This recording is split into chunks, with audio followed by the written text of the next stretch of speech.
You note that there are important lessons for governments still resorting to military aggression to resolve conflicts. What are these lessons? Well, unfortunately, many Western governments deal with even genuine liberation movements, genuine nationalist movements, by supporting reactionary movements, including all over Africa, Latin America. And where they could not succeed sufficiently, they carried out regime change. That was policy. I mean, history books are full of examples. But after the 9/11 terrorist attack against the US, I think the essence of diplomacy became what I termed the militarization of diplomacy. It means no longer were you looking for the root causes of extremism. No wonder you were having a multifaceted approach to talk to different groups, which I think they do through their intel somehow, but they don't follow it through sufficiently. And they depend more and more increasingly to use high-level technology to destroy what they call extremist movements. It cannot succeed. We were warning then that if you tackle extremism only by military means, you create more people who will fight you because you haven't dealt with the root causes. Secondly, a concept has risen. Unfortunately, it's prevalent in different degrees in all the major Western countries, that you don't talk to the enemy. Now, if you don't talk to the enemy, who are you talking to? Like-minded people. And what are you talking about? How to defeat an enemy, real or perceived? And unlike South Africans, at a certain stage, as I said, we came to the conclusion that we are enemies. Well, we call that enemies. Later we use more nicer terms. We're opponents or we're adversaries. But as enemies, we have to talk. It's inevitable. Otherwise, we're going to have a destroyed South Africa. The people's resistance with massive military could not be defeated. We could not defeat the very powerful SADF and the police, which was totally in the hands of the Nationalist Party then. So at least our leaders understood that armed struggle was always an extension of the political struggle. And we only adopted the armed struggle because we were banned and there was no opportunity. But we always understood, at least from the ANC side, that when the opportunity comes for negotiations, the ANC must grasp it. I'm not saying everybody accepted it. But the leadership like Owa, Dadu, Kotani, Mabida accepted that when it comes, we have to take it. And so the lesson, I think, that under that sort of leadership, we took the opportunity because we came to a stage where we knew that we have to take that opportunity. We were called, the negotiators, nobody knew who they were and what we were talking to. We called it imperialist agents, sellouts, but under the framework of the presidential committee led by Owa Tambo, we could continue. And I think when we met with our interlocutors, either in the open meetings or the secret meetings, what was clear is we had one thing in common. Actually, it emerged. Our commonness is we South Africans. We're interested in the future. Of course, the ANC's perspective was majority rule. Of course, our interlocutors from the Afrikaner compatriots was majority rule means you might impose the same sort of apartheid, so they were arguing for different times in different language. Special conditions of South Africa needs us to discuss protection of group rights. And our experience, which I think we can share with others, is we knew we were coming at it from two fundamentally different positions. Even on the question of the armed struggle, sanctions, the Soviet domination, we had fundamentally two different positions. But unless we met and discussed this and not see we could have just treated, because we're in exile, it was our sort of territory.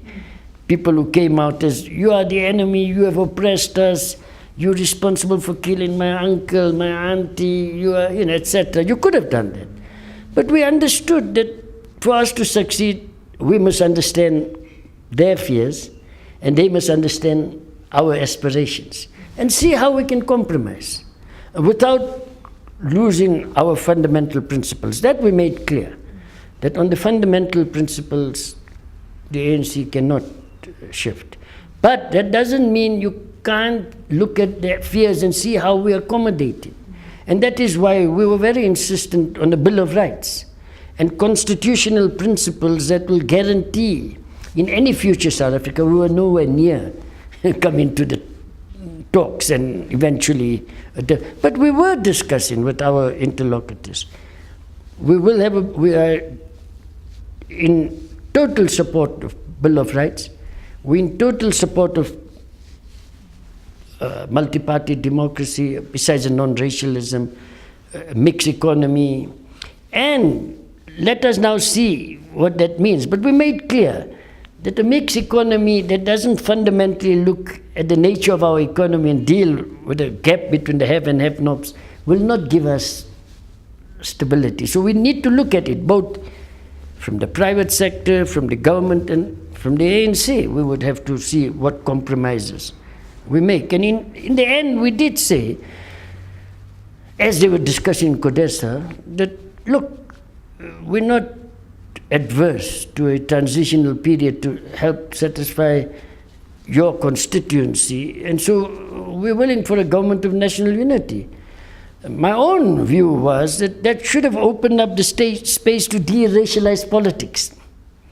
Unfortunately, President de Klerk, who took an amazingly decisive step to move in 1989-90, in unbanning and afterwards allowed the secret talks to go on with the intelligence agencies, unfortunately he took the Nationalist Party out of the Government of National Unity.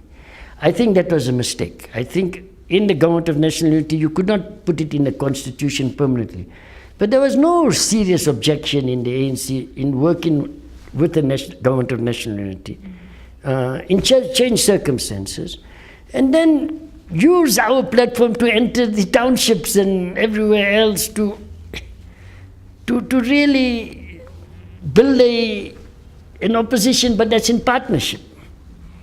But, I've always discussed this with, and like to continue to discuss this with President F.W. de Klerk, why he decided, and he left out of his leadership some of the top verlichters, people like Rolf Meyer, and many others, Rolf Pickbotha. They're symptomatic. There was a very good group of people within the Nationalist Party who understood for the Nationalist Party to survive, they cannot live on an enclave of just support in the Western Cape, but they have to de-racialize the base. And it's a thing that would have allowed all of our parties. We don't have a policy only open to the broadly blacks. Our movement is open, but the fear now is such that we are not able to convince sectors of the minorities that the ANC is still the home, that can protect the interests of the country and the nation, not just minorities, but within a framework of transparent, legitimate, democratic government. So that was a historic mistake. I mean, FW took a historic decision to take us into this process. He took a historic decision to walk out of the process. What, in your view, needs to be done to deal with the contradictions and challenges of governing a new democratic South Africa in order to prevent us from falling into the many pitfalls of failure, cynicism and despair?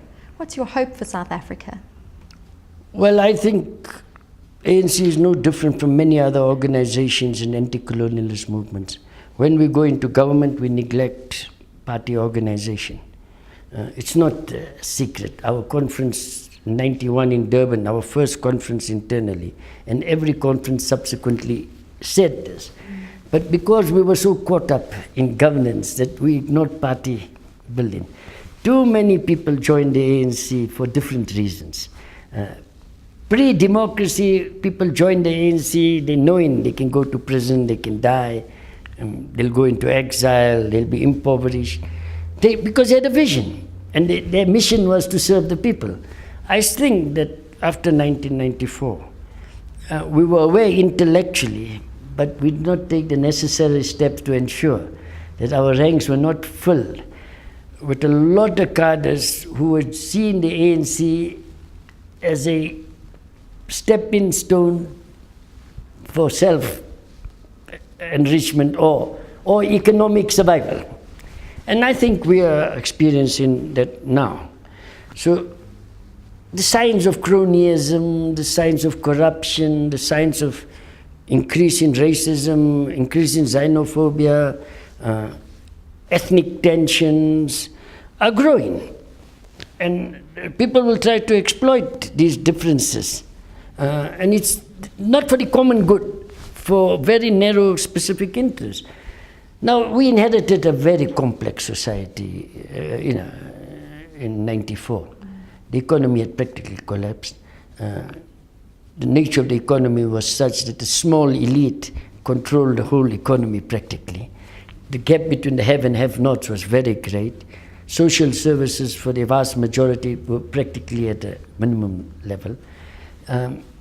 We had not fully understood the effects of Bantu education and the extension of University Education Act. We had not. So the capacity that we're complaining about now is a product of that. I think 20 years in democracy, we can ask, did we make fundamental changes in our education system to ensure that we dealt with the lack of capacity? And the lack of leadership stems from all these factors. Now, it's not lack of leadership that everybody complains about, and I write about in my own party. It's lack of leadership in all political parties, in business, in unions, in fact, in our religious community. They're moving into fundamentalism, whereas in the pre-democracy days, they were in the forefront of a new vision. There was even talk of liberation theology. But today, in many ways, religious leaders and our people are moving backwards into fundamentalist religion. So it's not a problem of the ANC, it's a problem of the whole South African society. I believe ANC is still the movement that must retransform, must go back to our values, must go back to the mantra that we are there to serve the people. And it's a slogan we grew up with, people are the makers of their own history. Like other movements, we shouted that slogan at every opportunity, but in reality, people are increasingly becoming alienated from the political platforms. Not only the ANC, I think generally. And so you see in very serious, dangerous manifestations that I've said. And I think all parties must also understand that you can't just think that the solution is criticizing the ANC. They must say, what is it that we contribute? While constructive criticism is something we must encourage, because otherwise we become, isolated in self-praise and don't deal with this. So I think we must introduce what the ANC is saying, open up the floodgates of debate. And really, what Mao Zedong said, let the 1,000 flowers bloom. So that actually was open up the debate and let's see what comes out of it. And that's our challenge. Yeah. Otherwise, the cynicism, alienation, social demonstrations now turning into violence as a rule. I don't think we can sustain a society where the gap between have and have-nots have increased. I don't think we can sustain a society with 45% of the youth unemployed, and I think that's an understatement. And some say unemployable. I don't think so. If there has been youth explosions which have gone wrong in the Arab countries in North Africa, why are we immune to it? And so it's a lesson that all of us have to learn. And as I said much earlier, we have to all wake up to our possibilities and the dangers. And there's no miracle. I don't believe miracles have brought us our democracy. I don't believe miracles will, help solve these problems. People in action. And you can't create a good cadre, conscious political cadre, if he or she is not involved in activities mobilizing the people to be their own agents of change. There's been a tendency to see the people as just recipients.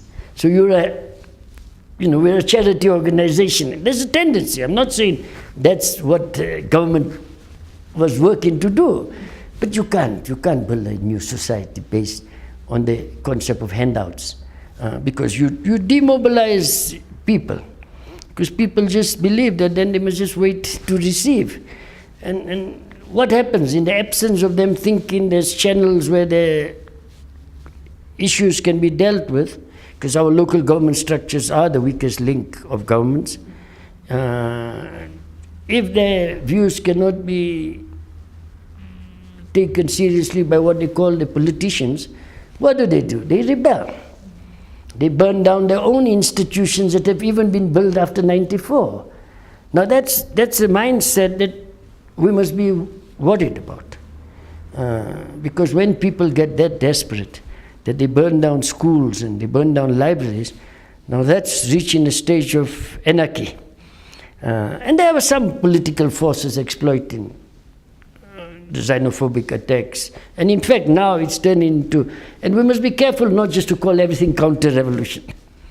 We must understand, I think, where it's coming from.